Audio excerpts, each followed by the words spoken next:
અહેવાલ પ્રસારિત કર્યો હતો જર્જરિત બ્રિજને લઈને આ અહેવાલ પ્રસારિત કરવામાં આવ્યો હતો, જેમાં તંત્રની ઘોર નિંદ્રાથી આ મોટી દુર્ઘટના સર્જાઈ છે, કારણ કે તે સમયે તંત્રએ કોઈ કાર્યવાહી આ બ્રિજને લઈને કરી નહીં.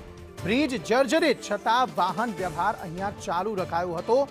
તંત્રએ જ લોકોને મોતના મુખમાં ધકેલ્યા છે તેવું સ્પષ્ટપણે દેખાઈ રહ્યું છે.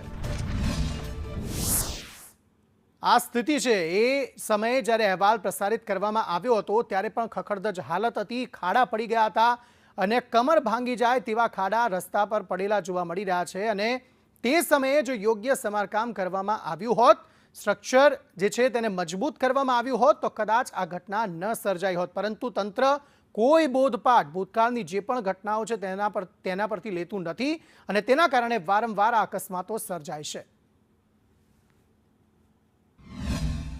આણંદ જિલ્લામાં ભારે વરસાદ બાદ ઠેર ઠેર રસ્તાઓ જર્જરિત બન્યા છે, ત્યારે હાલ જે આપ દ્રશ્ય જોઈ રહ્યા છો જે ગંભીરા બ્રિજનો દ્રશ્ય છે, આ બ્રિજ ઉપર એટલા બધા ખાડા પડી ગયા છે કે વાહન ચાલકોને ભારે હાલાકીનો સામનો કરવો પડી રહ્યો છે.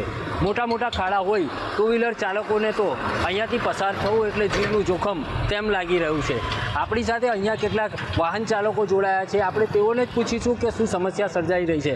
હજી આ રોડ ઉપર જે ખાડા પડ્યા છે જેને લઈને શું સમસ્યા સર્જાય છે? અત્યારે અમે દરરોજ નોકરિયાત વર્ગીય દરરોજ અહીંયાથી નોકરી પરથી પસાર થવાનું હોય છે, તો આ ખાડા એટલા બધા બિસ્માર હાલતમાં છે એટલે અમારે દરરોજ જીવના જોખમે અહીંયા આવું દરરોજ અવર જવર કરવી પડે છે કે ક્યારે પુલ કશું તૂટી પડે. તો સરકારને અને ધારાસભ્યની એક જ રજૂઆત છે કે આ પુલ નવો બનાવે અને જેથી કરીને અમે સરળતાથી અવર જવર કરી શકીએ, તો ઘરવાળાને બી ચિંતા ના રહે.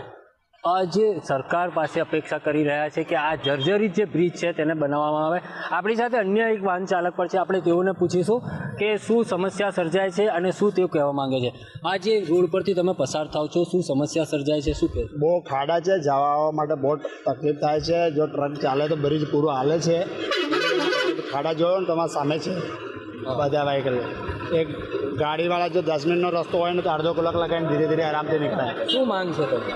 રોડ સરસ કરાવો. ઓર શું છે જે જર્જરિત બ્રિજ છે, જે મોટા વાહનો પસાર થતા ધુજિયા ઉઠે છે, ત્યારે આ બ્રિજ ઉપર દુરસ્ત કામ કરવામાં આવે અને રોડને સરખો કરવામાં આવે તેવી વાહન ચાલકો માંગ કરી રહ્યા છે. ઇરશાદ સૈયદ, સંદેશ ન્યૂઝ, આણંદ.